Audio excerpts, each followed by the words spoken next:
This book examines Africa's demographic transformation, focusing on population trends, transitions, and the potential demographic dividend. Africa's population is expected to double by 2050, creating both opportunities and challenges. I was among those ones who were taken to Liberia to work on their census.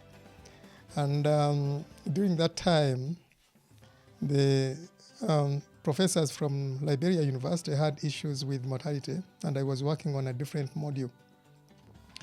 So I was given the task by the late Professor Ntozi to assist in finding where the problem was, because mortality in Liberia had been underestimated. And yet, they were neighboring a country called Sierra Leone, whose mortality was higher, and they had gone through the same civil war. So, in other words, mortality for Liberia would be comparable to mortality in Sierra Leone. So, I managed to find out where the problem was, and we happened to get an estimate which was close to the Sierra Leone mortality. And from that time, when I came back home, I said, why can't I try it with Ugandan census? Then I first tried it with 2014 census because it was more recent than the 2002 census.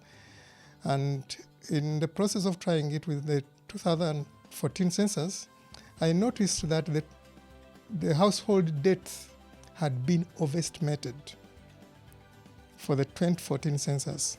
Then I said, I cannot work with it, because not only did it have that problem, but it had also been affected by migration. And yet the method that I use doesn't work when the population has a large extent of migrants. So I decided to go for 2002.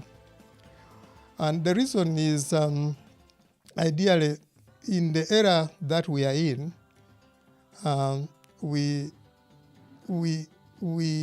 must really think, we must really do some demographic surveillance as well as demographic intelligence. So if you are to do it, then you need to have mortality estimates that are right or accurate. So when I tried it using the growth balance method, when I tried the Ugandan census using the growth balance method, then I noticed that both males and females had underestimated the household death.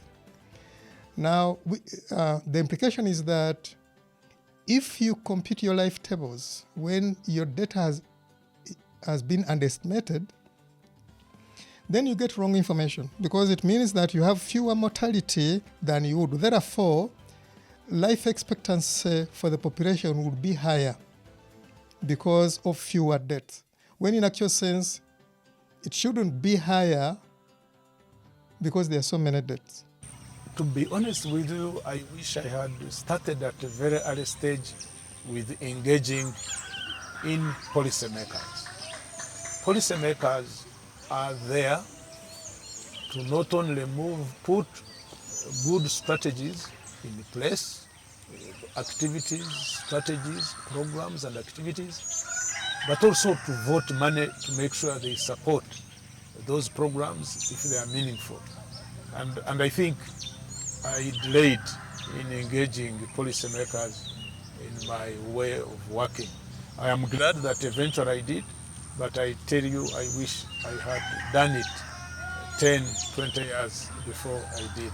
And so I keep remembering that very much. It serves as a valuable resource for scholars, policymakers, practitioners, and students interested in population and development. By celebrating Dr. Musinguzi's legacy, the book highlights the vital role of leadership, research, and policy in shaping Africa's future. Then I started writing a paper, and when I wrote that paper, I first forwarded the paper to the Cambridge Journal of Bioscience, and they told him that, they don't publish experimental results. So in the process, that's when John put up a call for people who would love to publish a book in honor of Dr. Musinguzi. Then I shared my idea to him, and he accepted that it's a good idea, and I decided now to begin writing the chapter with some of my colleagues. Now, in writing this chapter, we used the method we call gross balance method.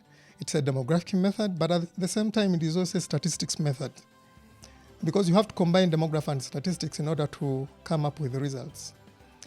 And it actually uses a linear regression, which we borrow from statistics. And at the end of it all, we get what we call the completeness of death registration as an index. So it is that index which we use to adjust for mortality, which has been undercounted, and then we get to where it would have been if mortality had been reported the right way. So from there, we had to compute life tables, which correspond to the adjusted mortality. In fact, for your information, if we compute, I managed to compute the crude death rate before adjustment, and the crude death rate came to about 14. After adjustment, the crude death rate came to 20, so which is an undercount, which showed a real undercount.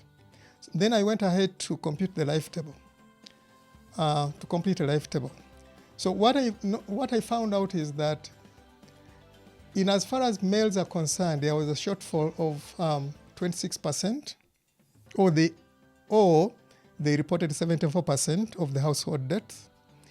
The females reported 63%, a shortfall of 37%.